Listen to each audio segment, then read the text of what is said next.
আজি গোলাঘাট জিলাৰ খুমটাইৰ বুটলিখোৱাত প্ৰাক বৰদিন উদযাপন অনুষ্ঠানৰ শুভাৰম্ভণি হয় পুৱা ৯ বজাত পতাকা উত্তোলন কৰে সমাজকৰ্মী সন্মিলিত শুভ বাৰ্তা সমাজৰ সভাপতি অমৃত নাগে।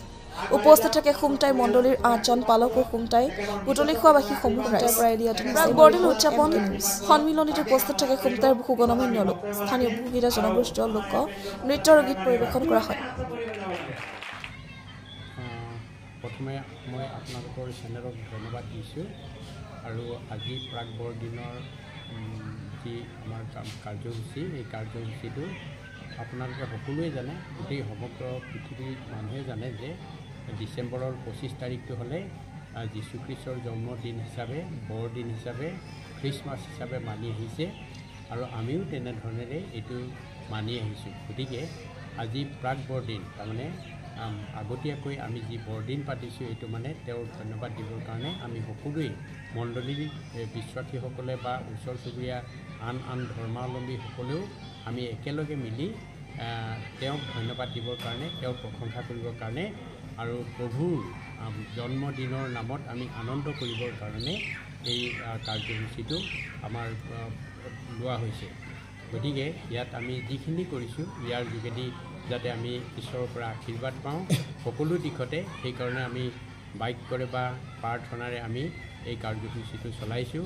অকল আমাৰ কাৰণে নহয়, কিন্তু ওচৰে পাজৰে থকা সকলোকে যাতে ঈশ্বৰে শান্তি দিয়ে আৰু অকল আমাকে নহয়, কিন্তু আজি অসমত হ'লেও ভাৰতত হ'লেও যিসকলক ঈশ্বৰে সৃষ্টি কৰিছে সেইবিলাকক যাতে সকলোকে শান্তিৰে ৰাখে, সকলোৰ মাজতে মিলা প্ৰীতি প্ৰেম একতাৰ মাজেদি ৰাখে আৰু ইজনে সিজনৰ কাৰণে যাতে চিন্তা কৰি সকলোৱে যাতে আমি শান্তিৰে পৃথিৱীত জীয়াই থাকিব পাৰোঁ। এইকাৰণে আমি এই প্ৰাক বৰদিনৰ সময়তে যিসকলে আমি একেলগে তেওঁৰ নামত এইটো গোট খাওঁ, আমি সকলোৱে তেওঁৰ ওচৰত প্ৰাৰ্থনা জনাওঁ।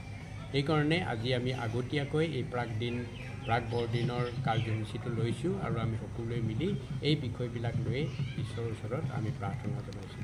ধন্যবাদ। সৰ্বপ্ৰথমে আপোনালোকক ধন্যবাদ জনাইছোঁ আৰু আপোনালোকৰ চেনেলৰ জৰিয়তে অসমৰ সকলোলৈ আমাৰ মহান ত্ৰাণকৰ্তা প্ৰভু যীশুৰ প্ৰাক বৰদিনৰ যি কাৰ্যসূচী সেই কাৰ্যসূচীৰ তৰফৰ পৰা আমি শুভেচ্ছা জ্ঞাপন কৰিছোঁ।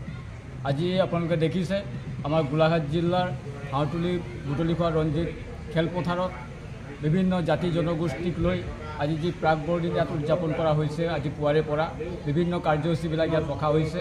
বিভিন্ন সমাজবিলাকৰ পৰা বিভিন্ন আমাৰ জনসমাগম ইয়াত ঘটিছে আৰু বিভিন্ন আমাৰ বিশিষ্ট অতিথিসকলো আহি ইয়াত তেওঁলোকৰ বক্তব্য প্ৰদান কৰিছে আৰু এই সকলোবিলাক কাৰ্যসূচীৰ জৰিয়তে আমাৰ মাজত এটা সমন্বয়ৰ ভাৱ গঢ় লৈ উঠিছে। আজিৰ এই প্ৰাক বৰদিনত আমি উপস্থিত হৈ এটা বস্তু দেখি সঁচাকৈ আপ্লুত হৈছোঁ যে এই প্ৰাক বৰদিনটো আচলতে প্ৰভু যীশু খ্ৰীষ্টৰ জন্মদিনক সোঁৱৰণ কৰাই, জন্মদিনৰ বিষয়টোক লৈ পেলাই প্ৰাক বৰদিনটো উদযাপন কৰা হয়, কিন্তু অকল ইয়াত খ্ৰীষ্টান ধৰ্মাৱলম্বীৰ লোকসকলেই উপস্থিত নাই। ভাল লাগিছে যে আজিৰ এই খেলপথাৰত এই প্ৰাক বৰদিন কাৰ্যসূচী বিভিন্ন সম্প্ৰদায়ৰ লোকসকলে সহযোগ কৰিছে আৰু সকলো ৰাইজে দল সংগঠনে ইয়ালৈ ওলাই আহিছে আৰু তেওঁবিলাকে এক সমন্বয়ৰ ভাৱেৰে এক মিলা প্ৰীতিৰ ভাৱেৰে আমাৰ এই প্ৰাক বৰদিনৰ কাৰ্যসূচীত তেওঁবিলাকে আনন্দ লাভ কৰিছে। গতিকে এই যিটো আমাৰ গোলাঘাট জিলাৰ বুটলিখোৱা খেলপথাৰত অনুষ্ঠিত হৈ থকা বা চলি থকা এই কাৰ্যসূচী যিটো আমাৰ সমন্বয়ৰ ভাৱ গঢ় লৈ উঠিছে, ই সদা সৰ্বদাই আমাৰ মাজত আমাৰ সমাজখনক এই বাৰ্তাটো সদা সকলোৰে মাজত বিয়পি যাওক। ইয়াৰ যোগেদি আমি অসমবাসীকো ক'ব বিচাৰিম যে আমি যিয়ে ধৰ্মাৱলম্বীৰ ব্যক্তি নহওক লাগিলে, অন্ততঃ মই নিজৰ ধৰ্মৰ স্থিতিত থাকি আন ধৰ্মক যাতে আমি সমালোচনা নকৰোঁ, তাৰ প্ৰতি আমি নজৰ দিব লাগিব।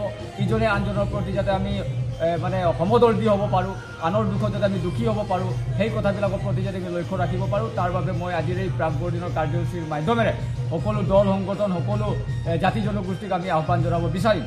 আৰু বিশেষকৈ ইয়াত আমি দেখি পাইছোঁ এই প্ৰাক বৰদিন যিটো ইয়াত উদযাপন কৰা হৈছে, ইয়াত কেৱল খ্ৰীষ্টান ধৰ্মাৱলম্বী লোকসকলে উদযাপন কৰা। আপোনালোকে দেখিছে যে সন্মিলিত ইয়াৰ মাজত সোমাই আছে আমাৰ চাহ মুক্তি সংগ্ৰাম সমিতি, ইয়াৰ মাজত সোমাই আছে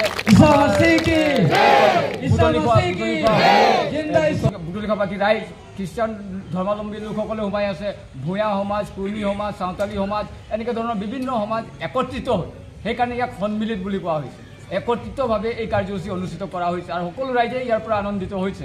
আৰু আমি ভাবোঁ এই কাৰ্যসূচীবিলাকৰ জৰিয়তে আমাৰ গাঁও চাহ বাগিচা অঞ্চলবিলাকত নিশ্চয় এটা শিক্ষাৰ পোহৰ পৰিব আৰু সকলো ৰাইজে এখোজ আগুৱাই যোৱাত মানে সুবিধা হ'ব। ইয়াকে আমি কামনা কৰিছোঁ। অনাগত দিনবিলাকত আৰু ইয়াতকৈ আৰু অধিক উন্নত ধৰণে আমি কাৰ্যসূচীবিলাক পতাৰ মানে আমি ব্যৱস্থা কৰিম। আৰু পুৱাৰ পৰা আমাৰ যিবিলাক কাৰ্যসূচী চলি গৈছে, এতিয়া বিয়লি বেলাৰ আমাৰ কাৰ্যসূচীও আছে। আমি অহা 8 তাৰিখে সন্ধ্যা আমাৰ এই কাৰ্যসূচী সামৰণি পৰিব। আৰু যিমান বিশিষ্ট অতিথিসকল আহিছে আমি তেওঁলোককো ধন্যবাদ জনাইছোঁ। তেওঁলোকৰ মৰম, তেওঁলোকৰ ভাষ্য, তেওঁলোকৰ আশীৰ্বাদ আমি পাইছোঁ। তাৰ কাৰণে আমি তেওঁলোকলৈও আমি ধন্যবাদ জ্ঞাপন কৰিছোঁ।